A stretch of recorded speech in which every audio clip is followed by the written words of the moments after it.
जब कैलिक्स हमारी हीरोइन के कमरे में आता है ना, वो कहता है ज्यादा देर तो नहीं हुई, क्या मैं अंदर आ सकता हूँ। लेकिन अभी अभी वो नहा के निकला था और उसकी बॉडी पर अभी भी पानी के छींटे थे और उसके बाल भी गिले थे। लेकिन तब वो थोड़ा सा ब्लश कर रहा था। तो तब रैवलर वो तो बिल्कुल उसको ऐसे देखती है, वो कहती है एक मिनट रुको, तुम्हारे बाल अभी तक गीले हैं और तुमने ये क्या पहना हुआ है। वो कहता है क्या। तो रैवलर कहती है तुम्हें ठंड लग जाएगी, जल्दी जाओ और अपने बाल खुश करो। तो तब वो तो वहाँ बेड पे आराम से बैठ गई थी, लेकिन हमारा कैलिक्स वो खिड़की के पास जाकर अपने बाल खुश करा था। वो सोचती है ये अचानक से बैटलफील्ड से लौट आया, लेकिन पहले मुझे इस बारे में पता नहीं था। लेकिन कैलिक्स वो तो वाइसलवेरी मेंशन में आ गया। तो तब जब उसने कहा था ना कि क्या मैं तुम्हारे साथ तुम्हारे घर चल सकता हूँ, तो रैबलर ने उसका हाथ पकड़ा था। उसने कहा था तुम्हारे पास कोई घर भी नहीं है, फिर भी पता नहीं तुम्हें जल्दी वापस आने की इतनी जल्दी क्यों थी। तो वो सोचती है टू बी ऑनेस्ट अचानक से ये सारे इवेंट्स हो गए, तो मुझे तो खुद भी नहीं पता कि मुझे आगे क्या करना चाहिए। तो रैबलर कहती है क्या ये रिवील करना ठीक था। तो कैलिक्स कहता है क्या रिवील करना। वो कहती है यही फैक्ट कि तुम जिंदा हो, तुमने इस बारे में सबको बता दिया, एम्परर और प्रिंसेस को भी, लेकिन अब सबको पता है कि तुम मरे नहीं हो। तो तुम्हें नहीं लगता कि एम्परर वो बिल्कुल भी साइलेंट नहीं बैठेगा। क्या तुम्हारे दिमाग में किसी किस्म का प्लान है। तो कैलिक्स वो कहता है मैं बस यही चाहता हूँ कि मैं उसको भी थोड़ा सा डर फील करवाऊँ, क्योंकि अब तो बहुत जल्दी ये रूमर्स फैल जाएंगी कि सच में फॉर्मर क्राउन प्रिंस का बेटा ग्रैंड ड्यूक ट्रेजन वो असल में जिंदा है। और वहाँ पे जितने सारे लोग थे ना, वो ये सारी खबर पूरे एम्पायर में फैला देंगे।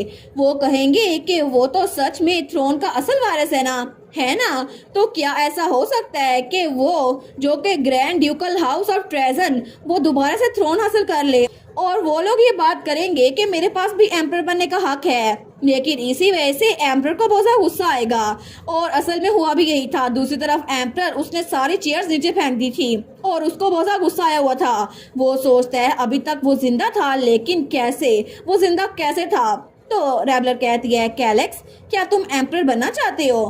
तो कैलिक्स कहता है नहीं, मैं एम्परर तो नहीं बनना चाहता, लेकिन उसके बजाय वो अपने हाथों को देखता है और तब वो बड़े गुस्से से अपनी मुट्ठी बंद करते हुए कहता है मैं चाहता हूँ कि मैं कर्टिस को उसकी पोजीशन से उतार दूँ, वो एम्परर बनने के काबिल नहीं है, और अगर इसकी वजह से मुझे थ्रोन भी हासिल करना पड़े ना, तो मैं इसको करने का भी सोचूंगा, क्योंकि मैं बिल्कुल भी उस इंसान को थ्रोन के काबिल नहीं समझता। और वैसे भी अब मैं वापस आ चुका हूँ, तो बहुत सारे लोग हैं जो एम्परर के खिलाफ है, और एम्पीरियल फैमिली के अपोजिट में जो सारे लोग हैं एंटी एम्परर फ्रैक्शन, वो सारे मेरे साथ कॉन्टेक्ट करेंगे। और इसी वजह से उनको ऐसा लगता है कि मैं एक वेपन हूँ जो एम्परर को हटाने के लिए काफी है। तो रैबलर वो वहीं पर बैठी हुई थी। तो तब वो अपनी शर्ट के बटन भी बंद करता है और वो कहता है क्या तुम चाहती हो कि मैं एम्परर बन जाऊं रैबलर। तो रैबलर कहती है मैं भी तुम्हारी तरह चाहती हूँ कि एम्पीरियल फैमिली को ओवरथ्रो कर दूं, और अगर तुम मेरे एली बन जाओ तो फिर तो ये रीअश्योरिंग होगा।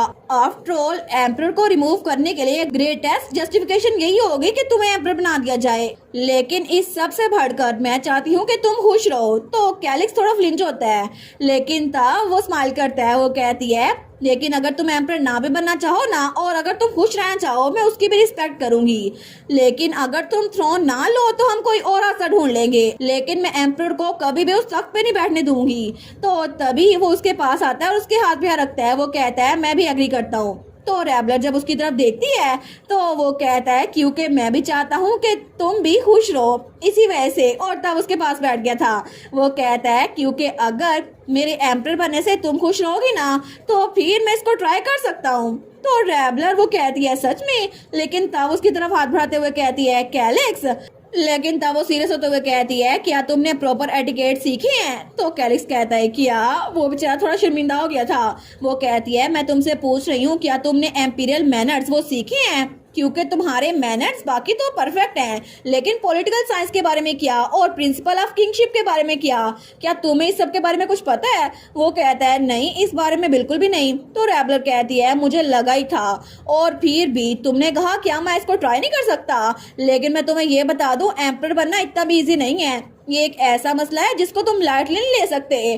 तो कैलिक्स सोचता है ये तो लेक्चर मूड में आ गई है। वो कहती है लेकिन इट्स ओके, तुम्हें इस बारे में टेंशन लेने की कोई जरूरत नहीं है, और उसके कंधे पे रखती है। वो कहती है इतना तो मैंने सोच ही लिया था, क्योंकि अगर तुम्हें अभी तक कोई ट्रेनिंग नहीं मिली तो फिर मैंने सारी की सारी तैयारियां पहले ही कर ली हैं। तो तब कैलिक्स वो कहता है कि यार तुमने तैयारियां कर ली हैं, लेकिन आखिर क्या। और उसके बाद से रेबलर की तैयारियां वो अगले दिन से शुरू हो चुकी थी, और तब वहां पर उसके लिए नए कपड़े सिलवाए जा रहे थे जो कि उसके रॉयल एटिकेट के हिसाब से होंगे, और उसको एटिकेट लेसन दिए जा रहे थे जहां पर वो बुक्स को अपने सर पे रख के लेके जा रहा था। लेकिन उसके बाद भी हमारी रेबलर ने उसको पॉलिटिक्स पढ़ने के लिए मजबूर कर दिया था, और मिलिट्री अफेयर्स, डिप्लोमेसी और बाकी भी बहुत सारी बुक्स। लेकिन आखिर में वो सोचता है जैसे मैंने एक्सपेक्ट किया था ना, बिल्कुल वैसे ही हुआ। पूरे इलाके में ये खबर फैल चुकी है कि मैं वाइसल वैरी मैंशन में रह रहा हूँ, और ये खबर एम्पायर के हर एक इलाके में फैल चुकी है, और सारे के सारे लेटर्स जो मैंने सोचे थे ना नोबल्स की तरफ से मुझे मिलना शुरू हो गए हैं। तो तब वो अपना कलम वहां रखते हुए सोचता है रेबलर, और तब वो हंसता है। वो सोचता है वो सच में मुझे हर एक चीज सिखा रही है जो मैंने नहीं सीखी थी, और जो एक एम्परर बनने के काबिल होती है, लेकिन मुझे लगा नहीं था वो इतनी तैयारियां करेंगी। तो तब वो जैसे ही रेबलर के बारे में सोचता है ना, उसे फिर से वही रात की बात याद आती है। तो रेबलर ने कहा था कैलिक्स ऑफ कोर्स मैं चाहती हूँ कि तुम्हें ये पोजीशन मिले, लेकिन मेरी कोई इंटेंशन नहीं है किसी ऐसे इंसान को एम्पीरियल थ्रोन पे बिठाने की जिसके पास प्रॉपर एजुकेशन भी ना हो। इसी वजह से क्योंकि मैं चाहती हूँ कि हमारी तरह कोई और विक्टिम ना बने। तो अगर तुम्हें एम्परर बनना है ना, तुम्हें सब कुछ सीखना पड़ेगा, और अगर तुमने कभी भी फ्यूचर में किसी के साथ बुरा किया तो मैं तुम्हारे खिलाफ डट के खड़ी हो जाऊंगी। वो सोचता है वो तो बिल्कुल वैसी है जैसे बचपन से थी, क्योंकि अभी भी वो चाहती है कि एम्परर कोई काबिल इंसान बने। तभी दरवाजे पर दस्तक होती है। कोई कहता है your grace grand Duke of treason. तो वो कहता है हाँ अंदर आ जाओ। तो वहाँ पर उसका बटलर था। वो कहता है आपके लिए एक लेटर आया है। तो कैलिक्स कहता है इसको बस यहाँ पर छोड़ दो। तो वो लड़का कहता है लेकिन असल में ये वाला लेटर तो एम्पीरियल फैमिली की तरफ से आया है। तो कैलिक्स उस लेटर को बड़ा घूर के देखता है। तो तब वो कहता है मुझे एम्पीरियल फैमिली से आए हुए लेटर्स को पढ़ने की कोई जरूरत नहीं है, इसी वजह से इसके बारे में रिपोर्ट करना बंद कर दो, ये अननेसेसरी है। वो कहता है अच्छा तो फिर आखिर में इस लेटर के साथ क्या करूं। तो कैलिक्स स्माइल करते हुए कहता है तुम्हें नहीं लगता कि ट्रैश को जलना ही चाहिए, तो हमें इस लेटर के साथ भी वही करना होगा। और तब वहां पर आग जल रही थी, लेकिन तब कैलिक्स ने खुद अपने हाथों से उस लेटर को आग के अंदर फेंक दिया था, क्योंकि ये लेटर एम्पीरियल फैमिली यानी कि एम्परर या प्रिंसेस की तरफ से आया था, और उसको उनके लेटर का जवाब देने में कोई इंटरेस्ट नहीं था। और इसी के साथ ये वाला पार्ट यहीं पर ख़त्म। तो आप लोग बताइएगा आप लोग को ये पार्ट कैसा लगा, और वीडियो को लाइक और चैनल को सब्सक्राइब लाजमी कीजिएगा। बाकी वीडियोस का लिंक भी स्क्रीन पर नज़र आ रहा होगा, तो काइंडली उनको भी चेकआउट कर ले। और thank you so much for watching my videos. Stay safe, bye bye.